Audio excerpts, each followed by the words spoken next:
Imagine landing in Paris after a 10-hour flight, finally living your dream vacation. But instead of exploring the Eiffel Tower, you are face down on a hotel pillow at 2 in the afternoon. Completely useless. Your body thinks it is midnight, your head is pounding, and your first day is already gone. Sound familiar? Jet lag is one of travel's cruelest punishments, and it steals precious time from millions of travelers every single year. But here is something most people never consider. Flight attendants cross multiple time zones, sometimes 3 or 4 times per week, yet many of them function remarkably well. How? They have quietly developed a powerful collection of science-backed strategies that most passengers never hear about. Today, we are pulling back the curtain and revealing 11 of their best-kept secrets for beating jet lag, so you can actually enjoy every single day of your next trip from the very moment you land. So let's get into the first secret, and this one starts before you even pack your bag. Flight attendants don't wait until they land to start fighting jet lag. They begin shifting their sleep schedule 2 to 3 days before departure. If they're flying east, they go to bed 1 to 2 hours earlier than usual. Flying west, they push bedtime 1 to 2 hours later. It sounds simple, but the science behind it is genuinely powerful. Your body runs on a circadian rhythm, essentially a 24-hour internal clock governed by your brain's suprachiasmatic nucleus. This clock controls when you feel sleepy, alert, hungry, and awake. Abruptly crossing multiple time zones forces that clock into a jarring mismatch with your new environment. But by gradually nudging your sleep and wake times beforehand, you're giving your circadian rhythm a head start on the adjustment, so your body arrives already partially synchronized with your destination. Small shift, massive difference. Now that you have got your sleep schedule shifting before departure, let us talk about the single most powerful tool for resetting your internal clock, and that is light exposure. Your brain contains a tiny region called the suprachiasmatic nucleus, which acts as your master clock, and this clock is almost entirely controlled by light. Flight attendants know this deeply, and they use it deliberately. When flying eastward, they actively seek out bright morning light at their destination. This pushes the body clock forward, helping it sync faster with the new time zone. When flying westward, they do the opposite, avoiding bright light in the evening to prevent confusing the brain. Even something as simple as stepping outside for 15 minutes after landing at the right time sends a powerful biological signal that essentially tells your brain, this is your new normal now. Sync up. Light is not just helpful here. It is the reset button itself. Before we get into the next strategy, I want to mention something that's just as important as beating jet lag, protecting your trip once you arrive. If you're traveling internationally, don't assume your regular health insurance will cover you overseas. In many cases, it won't.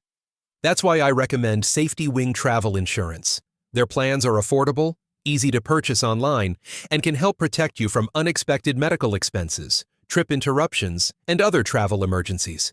If you've got an international trip coming up, I've left a link in the description below. Now let's get back to one of the biggest contributors to jet lag that most travelers completely overlook. Now, let's talk about something most travelers completely overlook: hydration. Here's a fact that might surprise you. The air inside an airplane cabin has humidity levels of only around 10 to 20%. For comparison, most comfortable indoor environments sit around 40 to 60% humidity. That is extraordinarily dry air, and your body is constantly losing moisture without you even realizing it. This dehydration quietly amplifies every jet lag symptom: the headaches, the brain fog, the fatigue, the irritability. It makes everything worse. Flight attendants know this better than anyone, so their approach is deliberate and consistent. They begin drinking more water than usual the day before flying. They hydrate continuously throughout the flight, and they keep that habit going after landing. And here is the part most passengers ignore entirely. They completely avoid alcohol and excess caffeine while in the air. Both are diuretics, meaning they accelerate fluid loss at exactly the wrong time, deepening dehydration and making jet lag significantly harder to recover from. Now that we have covered hydration, let us talk about caffeine, because flight attendants do not give it up entirely, they weaponize it. The key is timing. Flight attendants consume caffeine only at specific moments aligned with their destination time zone. If it is morning at their destination, that is when they have their coffee. even if their body is screaming otherwise. This reinforces the new time zone rather than fighting it. Here is the critical rule they follow. No caffeine within 6 hours of their target bedtime. Caffeine has a half-life of roughly 5 to 6 hours, meaning it stays active in your system far longer than most people realize. Drinking coffee in the afternoon when you are trying to sleep at destination midnight is essentially sabotaging your own recovery. So instead of cutting caffeine or drinking it randomly, use it as a precision instrument. Time it deliberately, and it becomes a powerful ally in resetting your internal clock faster. Now here is a tip that surprises most travelers. It is not just when you sleep that resets your body clock, it is also when you eat. Science shows that meal timing sends powerful signals to your internal clock, almost as strong as light exposure itself. Your digestive system has its own biological rhythm, and food acts as a direct cue to shift it. This is exactly why flight attendants make a deliberate move the moment they board their flight. They immediately align their meals with the local meal times of their destination, not the time zone they just left behind. If it is lunchtime at their destination, they eat lunch, even if their body is screaming breakfast. Think of food as a biological clock reset button. Eating at the right local times tells your gut, your liver, and your metabolism that a new schedule has begun. Combined with light exposure and hydration, this strategy accelerates your body's adaptation dramatically from day one. Now let's talk about melatonin, because most people are using it completely wrong. Flight attendants have cracked the code on this one, and the difference is remarkable. Here is the key insight. Melatonin is not a sleeping pill. It is a timing signal. Your brain naturally releases it to tell your body that darkness has arrived and sleep should begin. It does not knock you out. It simply tells your internal clock what time it is. Flight attendants take very low doses, around 0.5 to 1 milligram, at their destination's target bedtime, not whenever they randomly feel drowsy. This precision matters enormously. Most over-the-counter melatonin comes in doses of 5 to 10 milligrams, which actually overshoots your body's natural levels and can leave you groggy the next morning. Smaller doses, timed correctly to destination bedtime, send the right signal without overwhelming your system, helping your clock shift faster and more cleanly. Before we move on to the second half of our list, here's one more travel strategy that's worth thinking about. We've been talking about preparing your body for a smoother trip, but it's just as important to prepare for the unexpected. Even the healthiest traveler can't predict a medical emergency, a canceled flight, or an unexpected interruption abroad. That's why I partnered with Safety Wing. Their travel medical insurance is affordable, simple to set up online, and gives you peace of mind so you can focus on enjoying your trip instead of worrying about what might go wrong. If you're planning any international travel this year, you'll find my link in the description below. If you decide to use it, you'll also be supporting Global Backdoor at no additional cost to you, and I truly appreciate it. Now let's talk about something flight attendants do that most passengers completely ignore: staying physically active throughout the journey. During long-haul flights, flight attendants are constantly on their feet. They walk the aisles, do standing stretches, rotate their ankles, and move their shoulders regularly. This is not just part of the job. It is a deliberate strategy against jet lag. Here is the science behind it. Physical activity increases the buildup of adenosine, a chemical in your brain that creates sleep pressure. More adenosine means you feel genuinely tired at the right time, making it easier to fall asleep at your destination's local bedtime. Beyond that, exercise acts as a secondary Zeitgeber, which is a German word meaning time giver. Just like light and food, movement sends powerful timing signals to your internal body clock, helping it synchronize faster with the new time zone. Upon arrival, even a brisk 15-minute walk outside can dramatically accelerate your adaptation. Now let's talk about something almost every traveler gets completely wrong upon arrival, and that is napping. When you land exhausted, the temptation to crash for 3 or 4 hours is overwhelming. But flight attendants follow a very strict napping protocol that makes all the difference. Here is the rule. If you absolutely need a nap after arriving, keep it between 20 to 30 minutes maximum, and it must happen before 3 p.m. local destination time. That is it. No exceptions. Here is why this matters so much. A nap longer than 30 minutes pulls you into deep, slow-wave sleep, making you groggy and disrupting your ability to fall asleep at night. A nap taken after 3 p.m. essentially tells your brain that nighttime is still hours away, completely derailing your circadian reset. Flight attendants call this the power nap boundary, and respecting it can mean the difference between recovering in one day versus dragging through jet lag for an entire week.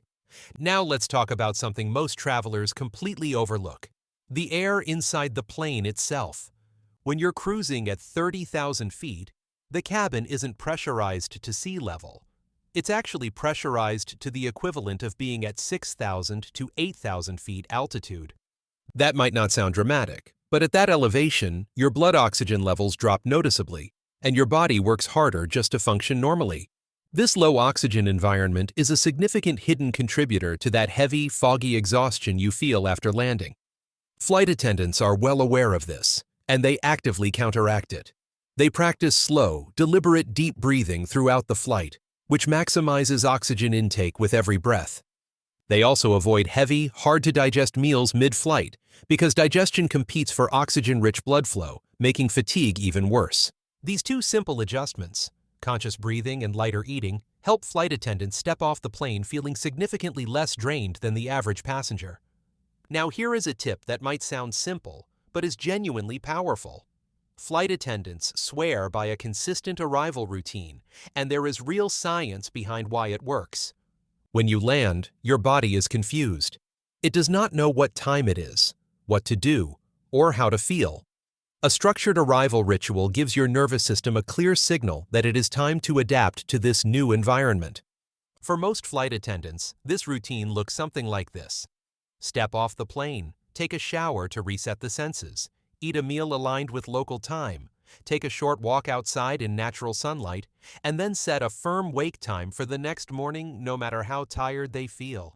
The key word here is consistency. When you repeat this same sequence every time you arrive somewhere new, your body starts recognizing the pattern. Over time, it learns to shift faster, making recovery noticeably quicker with each trip. Now for the final tip, and this one ties everything together. The direction you fly actually determines how hard your body has to work. Traveling east is scientifically more difficult than traveling west, and here is why.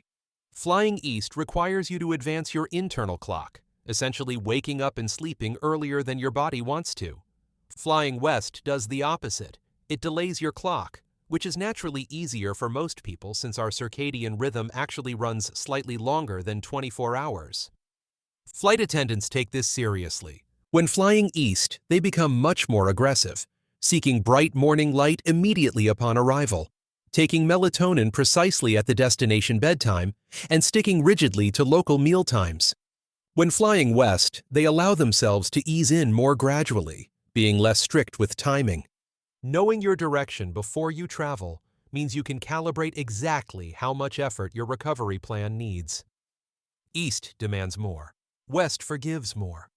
So there you have it, 11 science-backed strategies that flight attendants actually use to conquer jet lag. The key takeaway here is that jet lag is not something you simply have to suffer through. It is a biological process, and like any biological process, it can be influenced, managed, and minimized with the right habits. You do not need to implement all 11 strategies at once.